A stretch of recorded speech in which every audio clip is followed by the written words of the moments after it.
All right, so I think it is time now, and we're incredibly excited to begin our panel discussion.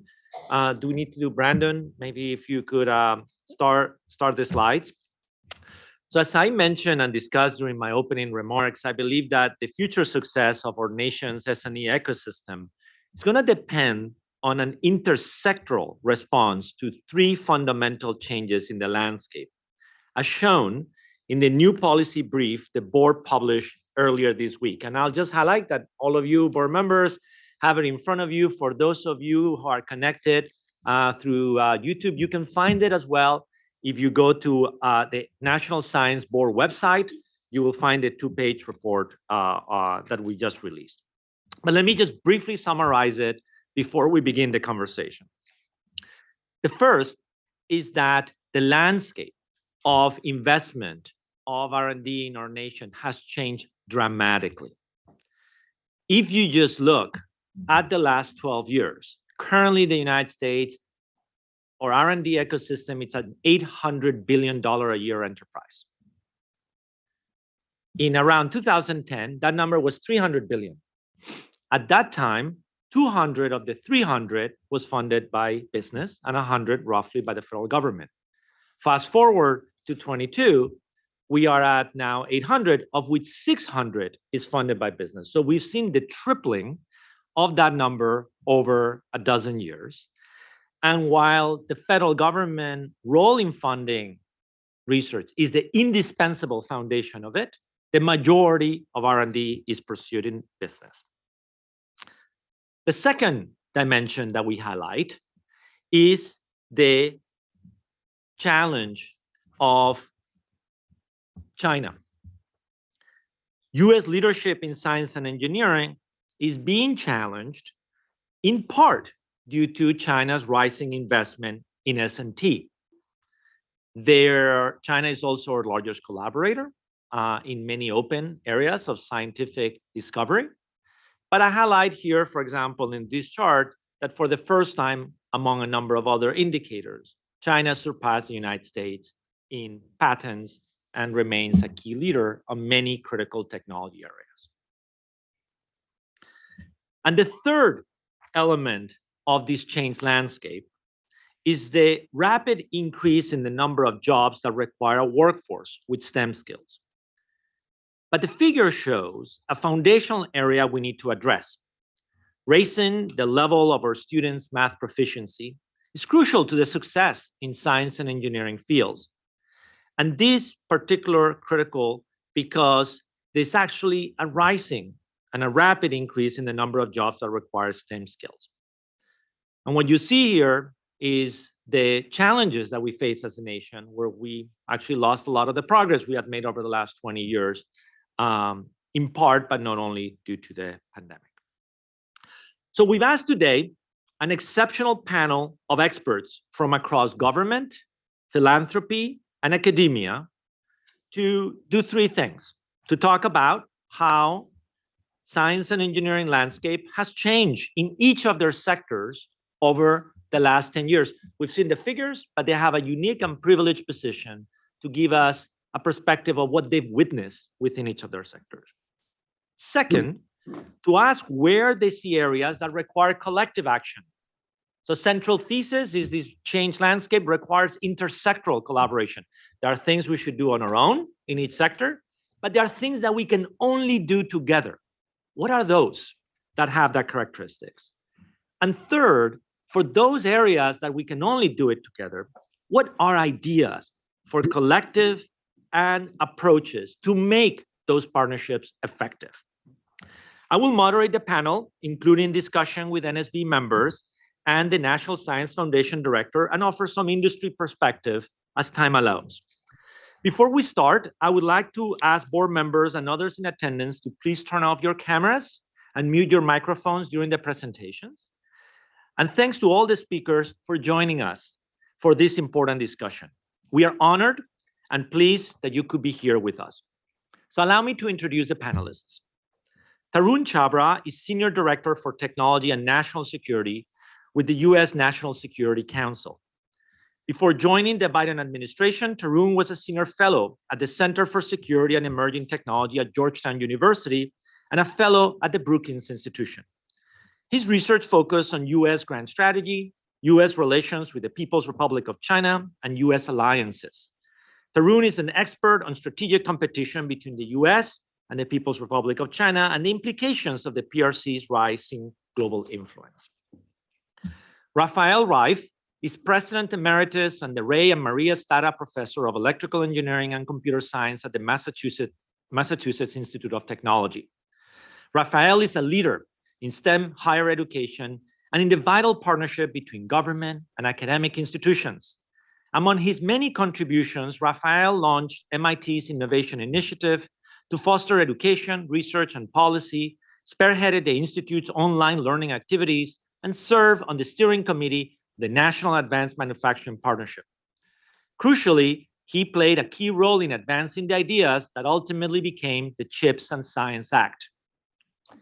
David Spergel is president of the Simons Foundation, a private foundation dedicated to advancing the frontiers of research in mathematics and the basic sciences.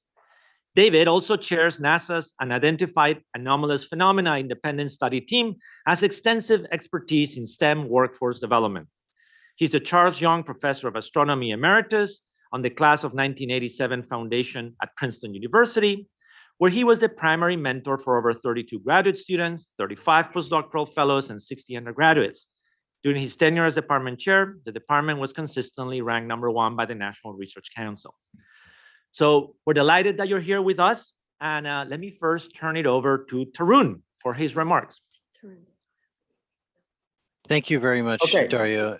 And I'm sorry to be off camera in my windowless office, but it's great to see all of you. Let me first just offer a word of thanks. First, Dario, to you for taking the helm of the board, to all of the members who Punch just introduced a few minutes ago, on behalf of the president, the vice president, Jake Sullivan, the National Security Advisor. I just want to extend the gratitude of the White House for you all assuming these roles. We really deeply appreciate it, especially at this moment, and we'll talk about how critical this moment is now in the course of the panel. And finally, I just want to say a word of thanks to Punch, the director. Punch has been an indispensable partner to us in pushing the president's science agenda. We'll talk about some of the challenges today, but in terms of a leader who has collaborated across the White House, across our agencies, built a bipartisan consensus that's going to be absolutely critical.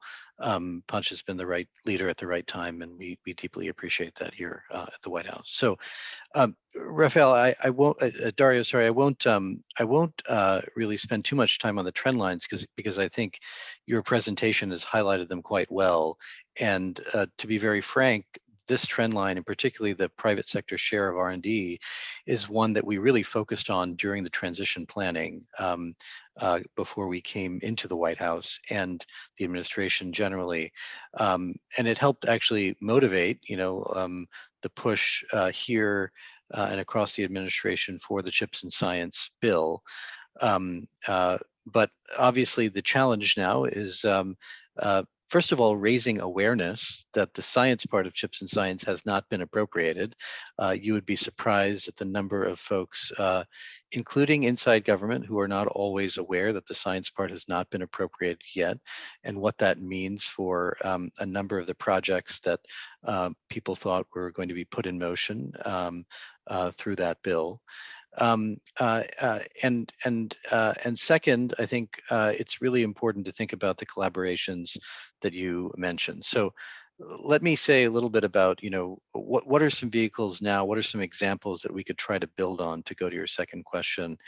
I think, the president has talked about this, the director of our National Economic Council and our National Security Advisor as well. The president has championed a new industrial strategy for the country, which we see, particularly in the CHIPS bill, we see in the Inflation Reduction Act.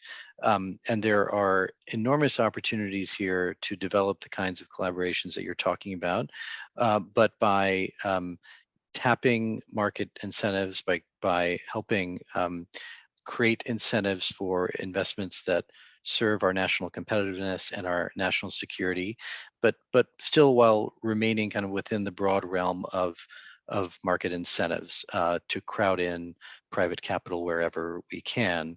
And so I think there's a lot that we can build on here, but it's going to take, I think, a broad coalition, including the National Science Board, industry leaders, academic leaders, to, I think, coalesce around a very kind of clear message and a reality that we will make a number of investments, I think most of which will succeed, but we will make some investments that may not succeed. And that is kind of the nature of implementing an industrial strategy. And those are risks that we have to accept in order to do it. And I think the more that we can build a consensus around that in a bipartisan way, the better. In terms of, ways that we can build on this kind of example, things that we can do together. Look, there are areas where we are, as many of you know, coming from behind. If we're looking at energy technologies, for example, vis-a-vis China, where hopefully some of the investments we're making will kind of catalyze more innovation, and we'll be able to scale some of that innovation. But there's some areas where really the task is simply to defend, extend, and leverage our lead. And what really comes to mind there is our lead in frontier artificial intelligence right now, and that's an area where I think we should be thinking about how we can collaborate to ensure America's AI leadership up and down the stack. What can we do when it comes to the power that's going to be necessary for data centers? What can we do to ensure that the hardware demands that are coming online are going to be met? What can we do to meet the talent demands alongside the things that we're doing in the national security world and in the regulatory space as well? And those charges are really going to require partnership with the private sector, with academia, but I think coalescing around a compelling strategy for American AI leadership, how we don't squander our lead over the coming years, I think is absolutely critical now, is something that I hope that we can work on for you. And I think that could also be a basis for building bipartisan support for the much broader agenda to invest in basic science that all of us care so deeply about. So I really look forward to our discussion, and I'll leave it there for now. Thank you. Thank you very much, Tarun. We'll come with some comments in a minute. Let me pass it on now to Rafael. Thank you, Darío, and thank you also for including me in this panel with Tarun and David. Let me start with one enormous change that you, Darío, already mentioned, and that is impacting universities. Since the US became a world power, it has never had a rival capable of challenging it militarily, diplomatically, economically, and scientifically.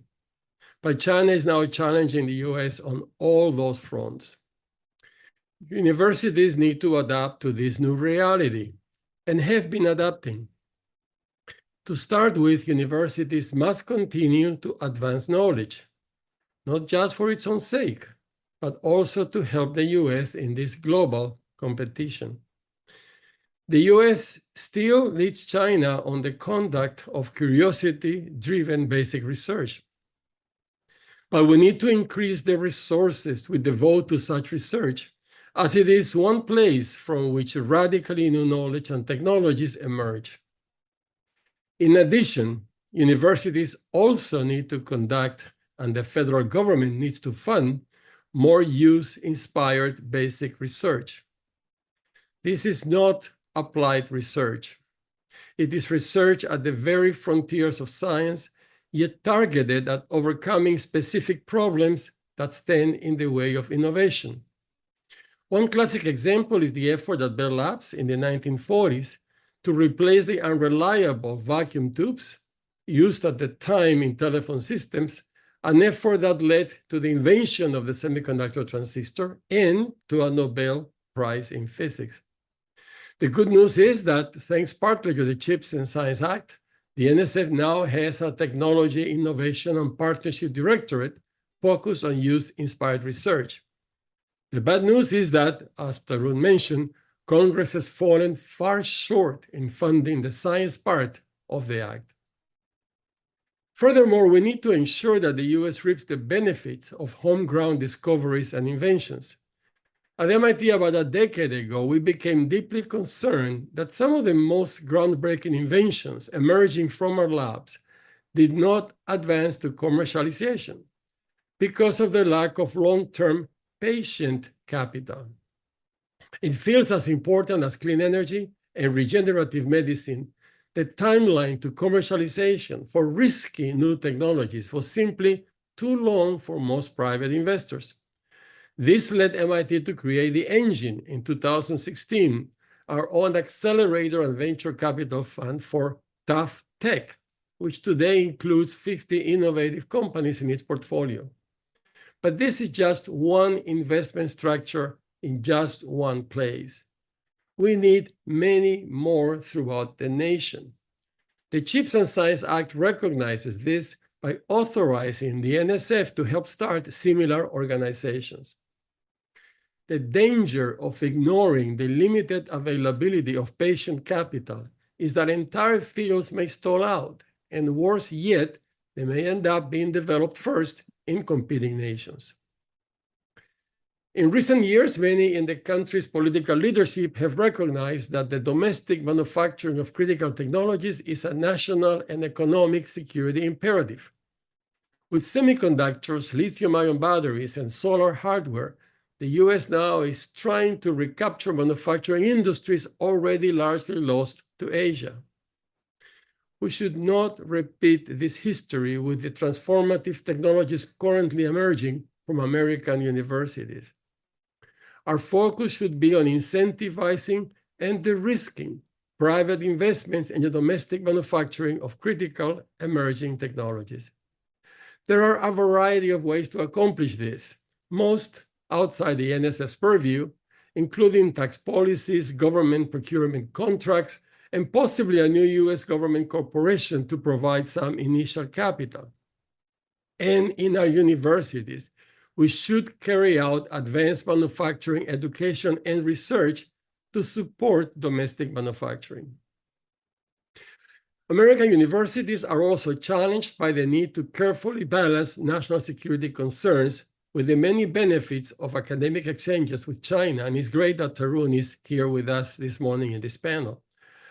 China is now the world's other great superpower in science and engineering, and Chinese researchers are the most frequent international co-authors for American researchers in peer-reviewed journals. Putting blanket limitations on such collaborations would mean limiting US progress and understanding much less about where China stands technologically. Nonetheless, there are growing pressures in both countries to construct higher barriers to research exchanges. The Department of Justice China Initiative made many American faculty fearful of collaborating with Chinese counterparts.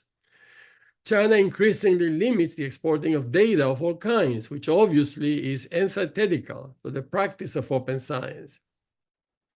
Both countries need to take a more balanced view of the risks and benefits of working together and sort out a renewal of the US-China Science and Technology Agreement. The US also needs visa and immigration policies that welcome international students. Well over 100,000 Chinese graduate students study at US universities each year. In 2021, the 10-year stay rate for Chinese students awarded doctorates in science and engineering by our university was 81%, despite the obstacles our immigration system poses. This is a brain gain we should be celebrating. If we want to compete successfully, we need the best international talent, studying and working alongside our best domestic talent. Finally, AI is likely to underpin many of the most crucial technologies of the future for national and economic security.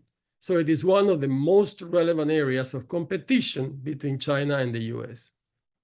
At MIT, we understood some years ago that AI was going to transform everything. So in 2017, in an alliance with IBM, we established the IBM MIT Watson AI Lab. And a year after, in 2018, we created the Schwarzman College of Computing to strengthen MIT's computer science core, including AI, as well as serve as a bridge between computing and all other disciplines. We consider it crucial to educate students with expertise in their discipline of choice, but also fluent in AI and computing. We call them computing bilinguals. Developing such bilingual talent should be a nationwide effort, as should also be determining how to use AI to accelerate advances in science and medicine. The Schwarzman College is also actively working on AI policy, putting out policy briefs to help inform members of Congress and the administration so that the US can find the right balance between promoting rapid innovation and ensuring that this innovation is beneficial to society. I strongly believe that in this global competition, ratcheting up our own strength, including our capacity to generate transformative innovations, will be more effective than trying to hobble China. At the same time, the two great powers cannot afford not to work together on issues that know no borders, including climate change and preventing the next pandemic. Past problems in this area should not cause us to rule out future cooperation. We need to open and maintain a dialogue about how to do better in the future for the benefit of humanity. Thank you, Darío. Thank you so much, Rafael. And now, a pleasure to pass the microphone to David, representing the philanthropic sector, and to give us his perspective. Go ahead. So thank you, Darío, and thank you to the panel for inviting me to talk about the role of philanthropy and really nonprofits in general. And just start with this graph from the Science Philanthropy Alliance, showing the increasing role that foundations, individual donors, and actually the largest component here is university endowments. And you can think of this in terms of all the monies that go to things like startups and supporting science within universities, also playing a very significant role.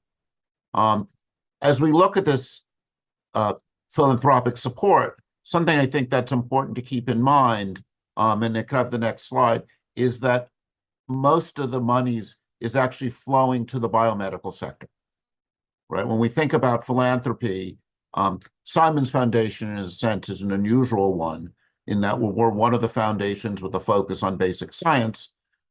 Most foundation money flows towards very translational biomedical work.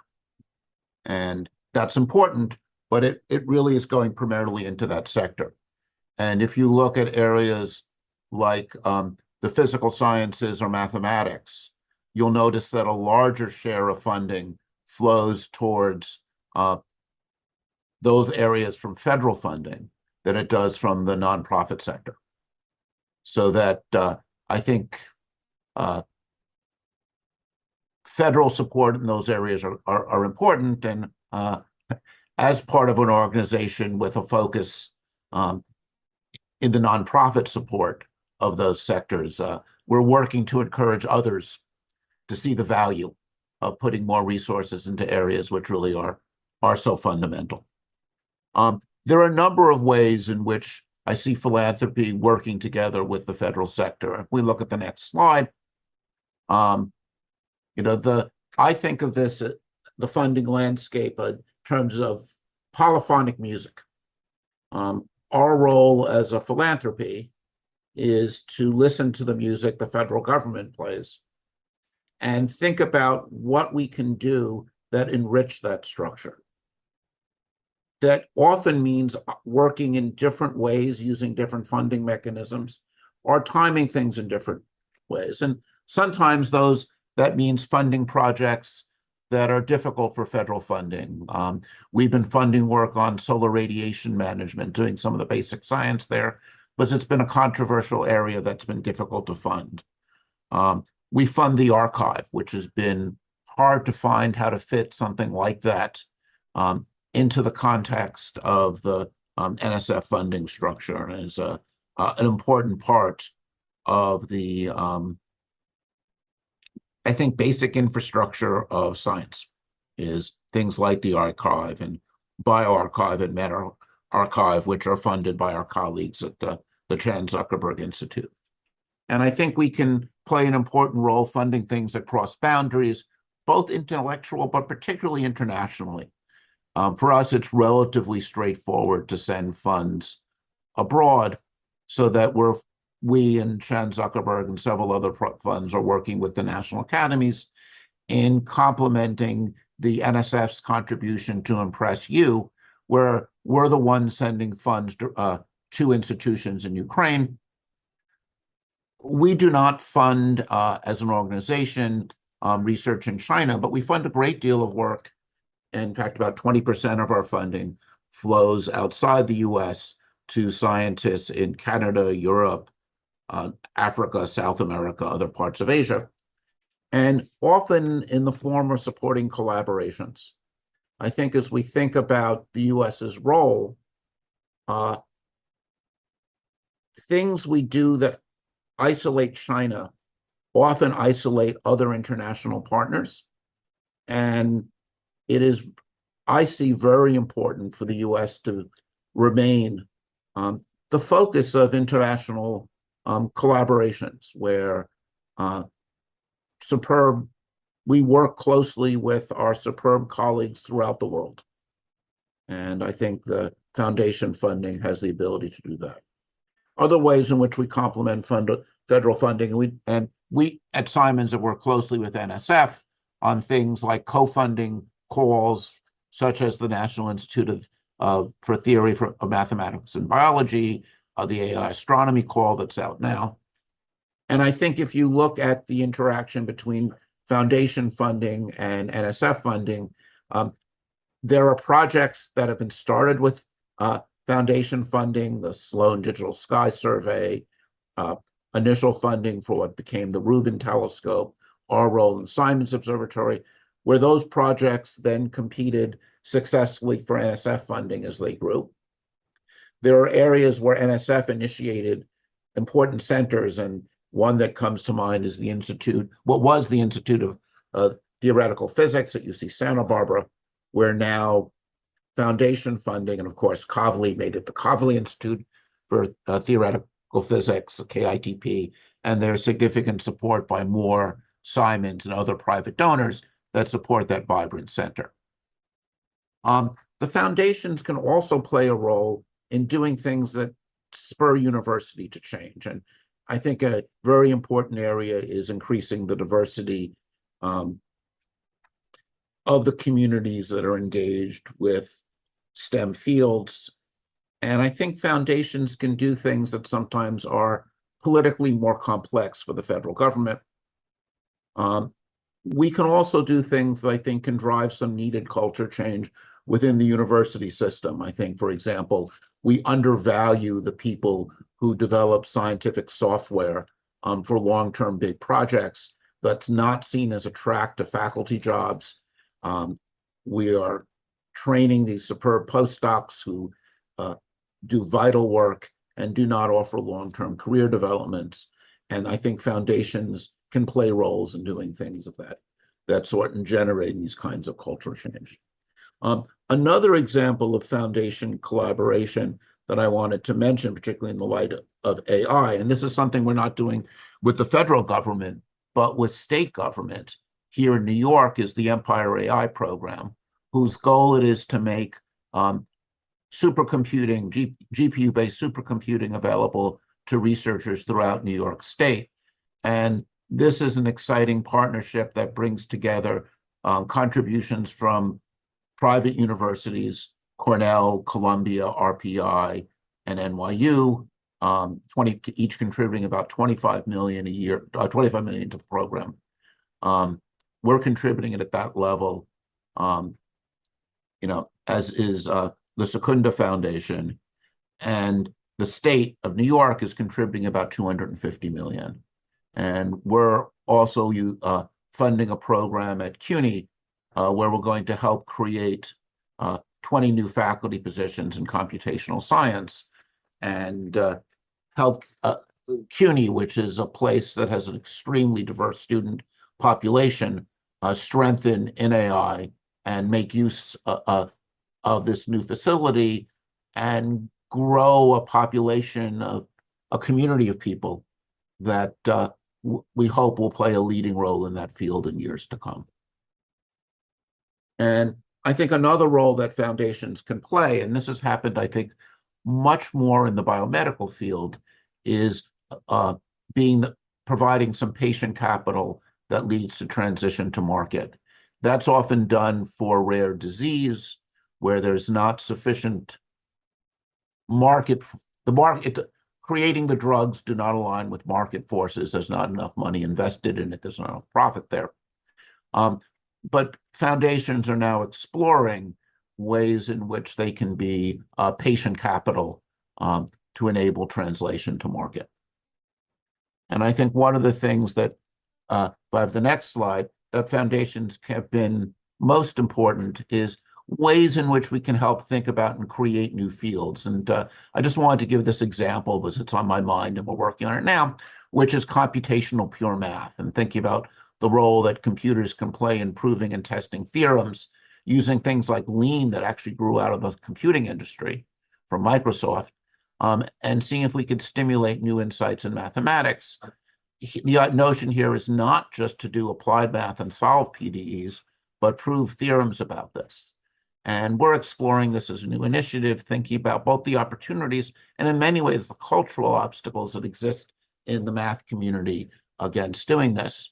And I think one of the things that's essential for cooperation between foundations and the NSF, private foundations, the NSF, is that we do not suffer the not invented here syndrome, where if something like this takes off and that NSF will grow to support this, SciTalk, which is the Simons Institute for Theory of Computing, there's been a lot of hesitancy of supporting that within the NSF community as it's seen as something that came out of foundations. So I think it is important that we complement each other whenever we can.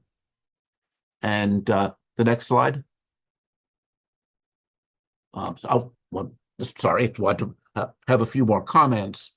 As I think about what role foundations can play, one of the things that I have been trying to do and encouraging our program officers is to talk to our colleagues at NSF and ask sometimes, what are the things that you would like to see happen that, given the constraints you operate on, can't happen?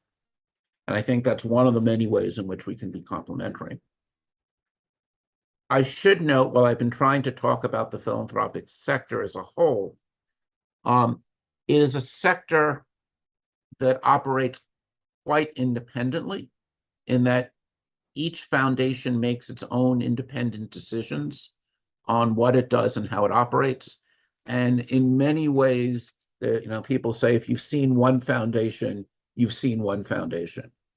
And I think, we're used to this with the university community, where each university operates and makes its own decisions.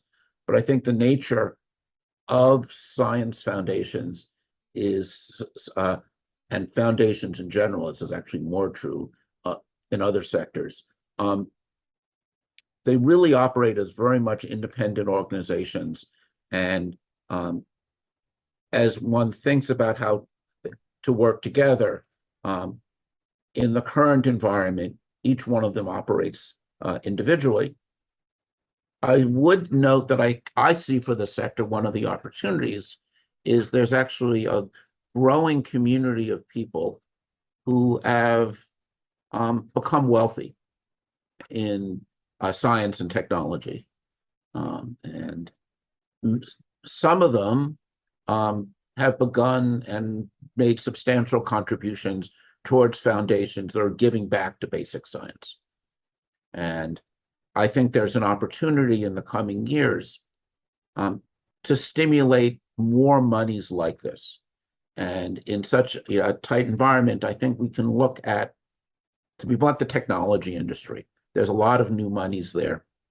And to encourage, and some of this is, of course, done by tax policy, but some of this is creating a cultural environment where this is encouraged, to encourage people who have earned a great deal of wealth, often fund wealth enabled by the basic science that was funded by NSF, to give back to society through their support of philanthropic work. And much of that is happening, but I think there's a big opportunity to grow this. And turning back to the discussions of China, our philanthropic sector is something that we have that doesn't exist in China. And I think it is one of our many advantages, our open society, the fact that we are still are a magnet for the world. China does not attract worldwide talent the way we do, and I think that will continue to be one of our great advantages, and we want to build on our advantages and strengths going forward. So thank you. Well, thank you, David. And we're going to now start the Q&A portion of the panel. And I'm going to ask the board members to please turn on their videos and to raise your virtual hand when you have a question. And as a moderator, I'm going to take the prerogative of asking first and then passing on to board members. And it's more a piece of advice that I want to ask for all of you to share back. I think the first observation is that I think there's broad agreement that the landscape has changed, right? It's not just observing trends over time. There is a moment where it's important to call it. And that is a central thesis that we put forth, that we are in a new landscape. And what we got to figure out, one of the consequences of that is that across sectors, we need to be able to create the mechanisms with which to stack dollars. The order of who starts what will vary, as David was alluding to, but that there is going to be a necessity for a subset of a science and technology strategy that Tarun allotted for the nation, of the sectors working together to get it done. So within the role of the National Science Board, imparting that mission, what advice do you have for us on how we can do that? There's a lot of effort within the federal government on interagency processes and interagency cooperation. But intersectoral collaboration and co-designing strategies that we can execute together is something that there's people who have made valiant efforts, but it's something we got to figure out. And it is a thesis and certainly a priority for me as the chair of the next couple of years to explore how to do that. So I ask, what advice do you have for us? What could we do to move the needle in that direction?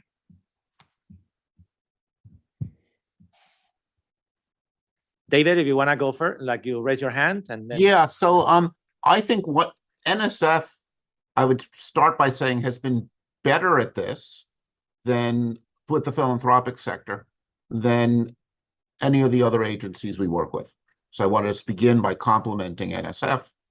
And I think a lot of what I see as successes has start at the level of the program officers, where program officers talk to each other and identify areas in which they see opportunities. And that something that we have tried to do is when we have, for example, our annual math and physical sciences meeting, to invite NSF program officers to come. And I think things that we do that encourage communication between the sectors at the level of the people initiating programs is extremely valuable. And this is a message that, I've been trying to give to our program directors, that this is something we value. And I think it's important that we encourage opportunities for this and take advantage of the different flexibilities and strengths that we bring to funding projects. And co-funding is, I think, an easy example. but I think it's also important to identify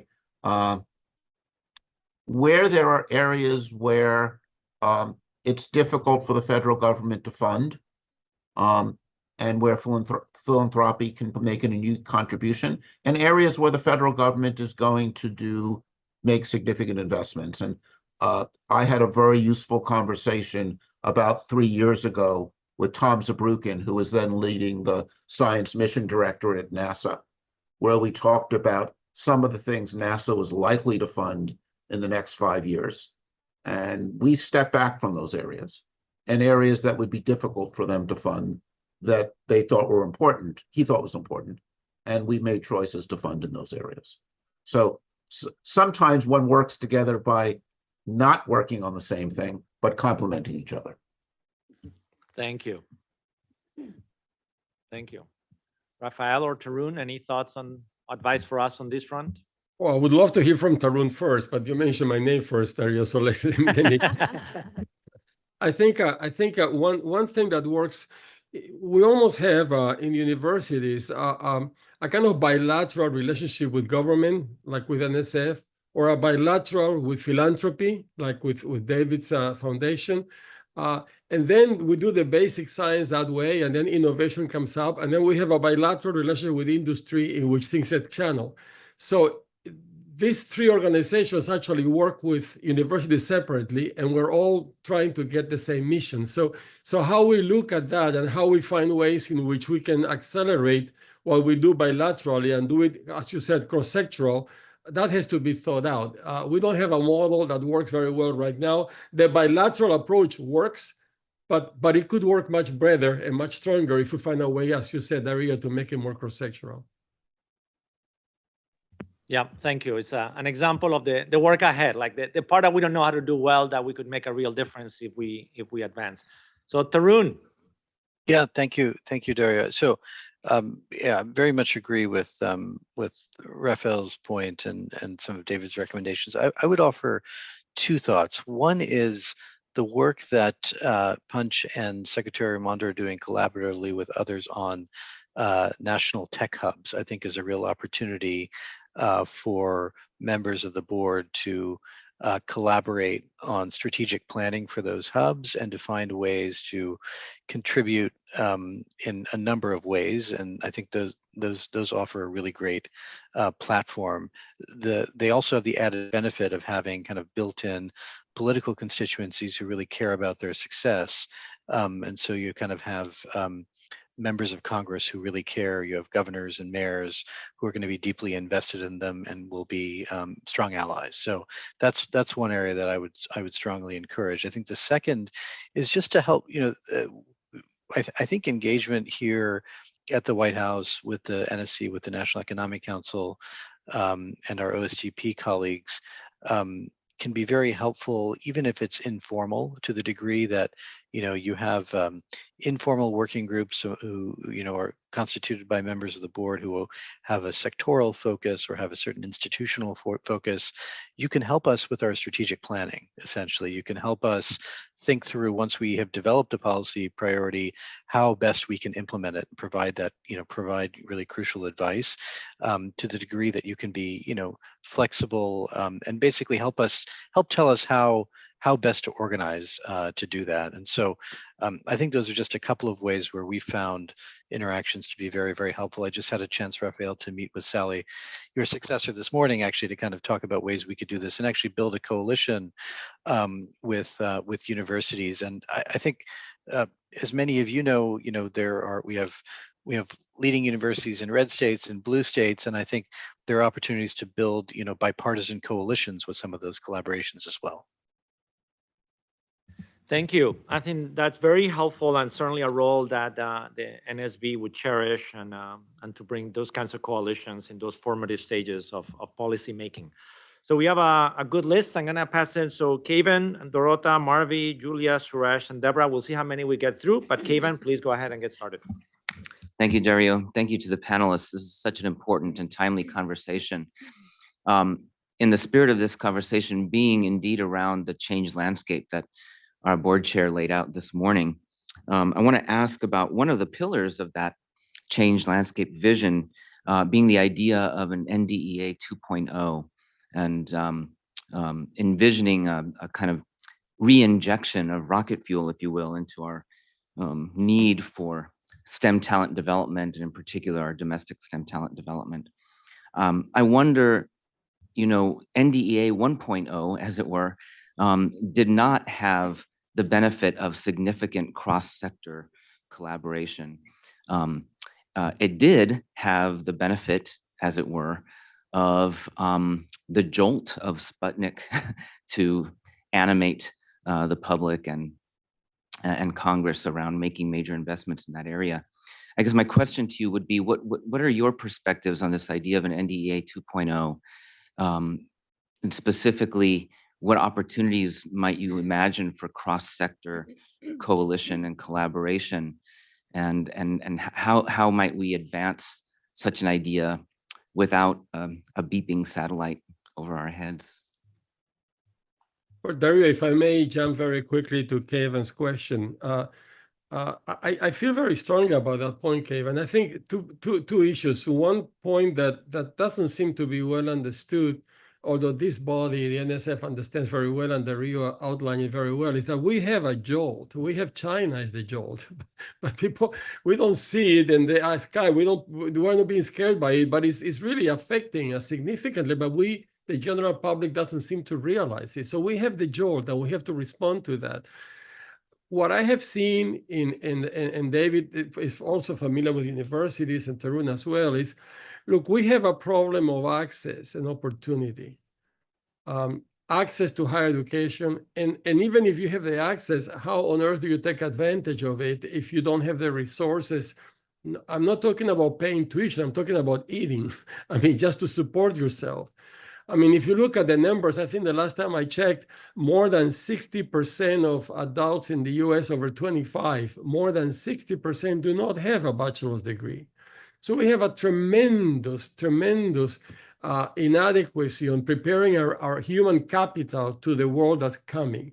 And why don't they have access? I mean, that's a big problem. But to me, that issue, access and opportunity, I've seen so many students that are at MIT, and that's true with other universities, that are basically tuition free, and they have some financial aid, and they still work to send money home because they just feel bad about the families they leave behind. So the whole issue of access and opportunity is huge, and perhaps there is something that an NDEA 2.0 can address.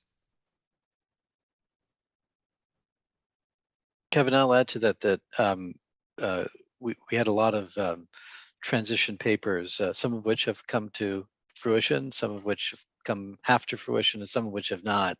And there was an NDEA 2.0 paper, and a lot of interest in it. And I think the question is, how could we build bipartisan support for something like it? I actually think there is a real opportunity now, in that the Congress has lent its support for the CHIPS Act, for example. But if you talk to any of the companies taking part of it, their top concern is being able to recruit the people to do the work.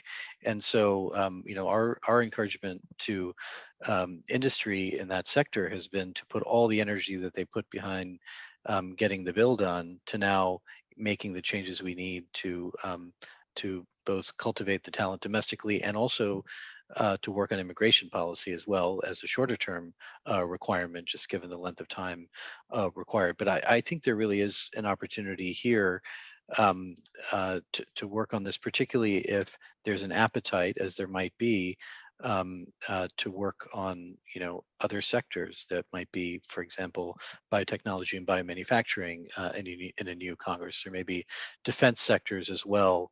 And again, we're going to have the same challenge. And so I think this would be a necessary complement if we can build the support for it. All right, terrific. I mean, that is an area that this board is incredibly passionate about, this NDEA 2.0. So if there's an opportunity to follow through and engage, we would like David. So I think an important piece of this is going to be building centers of excellence nationally. If you look at, certainly I've looked at this for the philanthropic sector, an enormous fraction of our money flows to the top universities. and they're great places, but we, I think, need to find ways in which we can support and create centers of excellence throughout the country. And I know this is something NSF is working to do, but it's not. I think there are opportunities to see how to do this collaboratively. I think this also gives access to new private monies, and that there are people who want to help their community in Kansas or, Florida has significant philanthropic monies that are looking to see how they can strengthen it as a science and mathematics center, for example, and thinking about ways in which we can do this. We, for example, have funded an effort at Hampton to help make that a center in fusion research, and thinking about ways in which we can encourage new monies and encourage monies from all sectors to create, not to be spread smoothly, because I think that's not an efficient way of doing it, but investing in ways in which we create centers of excellence in different areas in different parts of the country will be an important part of this. Yeah, thank you. Dorota. Thank you so much for being with us today. I'm really delighted to hear your opinions, and I just want to emphasize I'm really particularly delighted to see the philanthropy in the room as well. So all sectors. A few weeks ago, GWIR, as you will, Government, University, Industry Research Roundtable celebrated their 40th anniversary, and it became GWIPR. Those of you who are there may know. So philanthropy is now a solid partner in this partnership. So a couple of weeks later, there was a very similar workshop held at the University of Cambridge in England.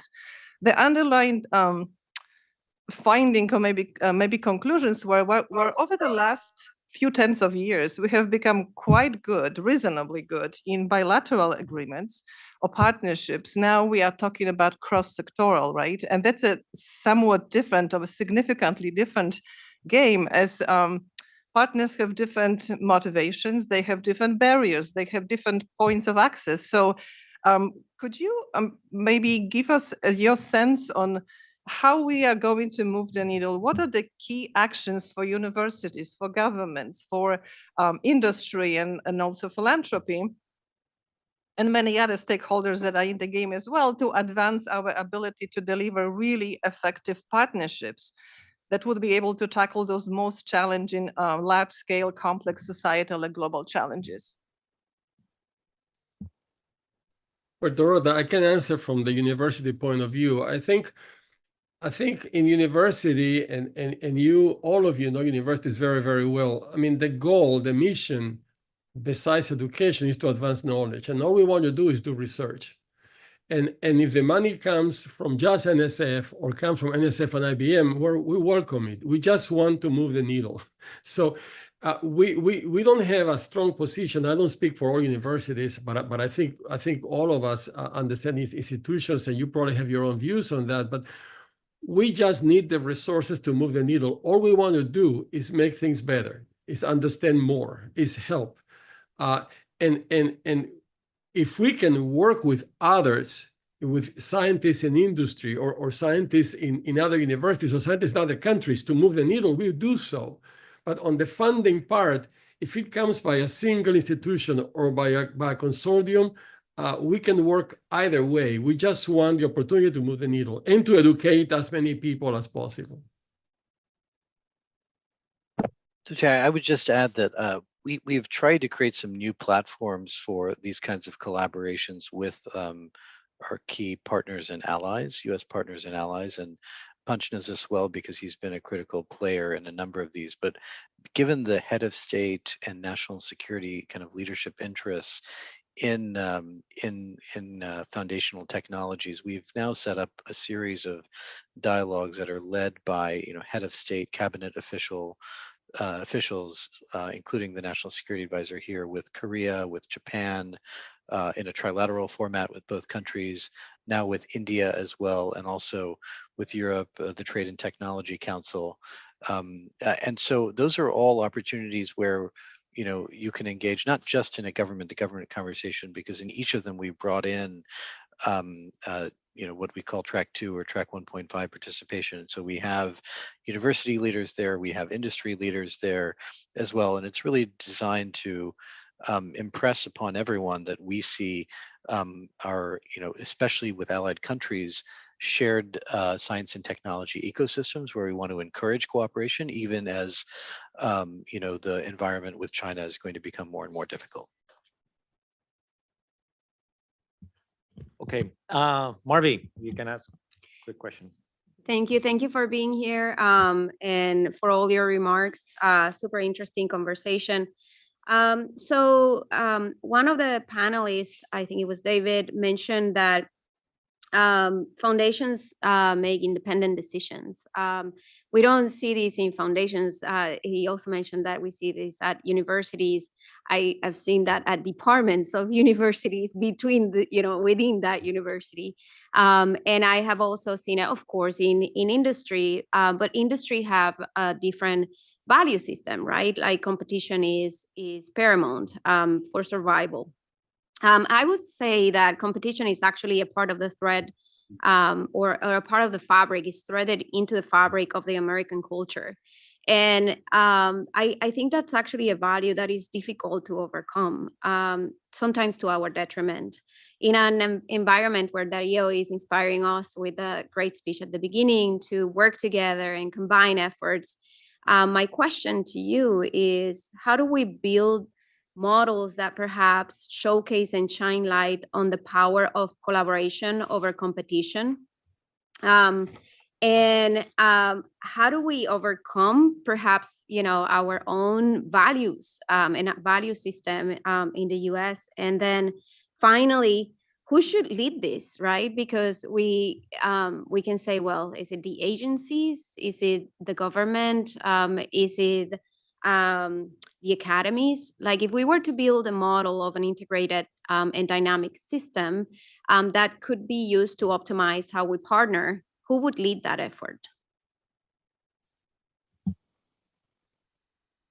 David, you have your reason. Yeah, so I think what's important here is not a common plan, right? This is an advantage we have over, I would say, over China, in that we don't have 5-year plans. But I think what we do suffer from is a lack of a common vision, right? And a vision that these are goals that we are working towards, whether these are understanding opportunities that, say, AI creates for basic science. Understanding, and I think this is something that we all need to work together to articulate the value of basic science, whether it's use-inspired or curiosity-inspired. I think it's probably a common value among everyone listening into this and participating here, but not a value that's well understood, I'd say, by society as a whole. So I think establishing that vision and spreading that vision is something we all need to do. I think it's something where it is worth thinking about ways, and it's hard at this moment, but ways we can do this in a bipartisan way that develops a national vision in which there is an increasingly important role that basic science plays in our society, and how that might work and how we might make those investments. And, I mentioned the idea that each philanthropy, like each university, each department's making its own decisions. But to the extent to which those decisions are being made in a broader context of certain shared values, those decisions tend to be complementary. And it tends to create an environment where, and I think cooperation, whether it's done between agencies and philanthropy or business or internationally, often starts at a lower level in an organization and comes up. But that only happens when the leadership is sending a message that this kind of collaboration is valued. I think that's something where I think NSB could be playing an important role in encouraging collaborations between sectors, collaborations internationally.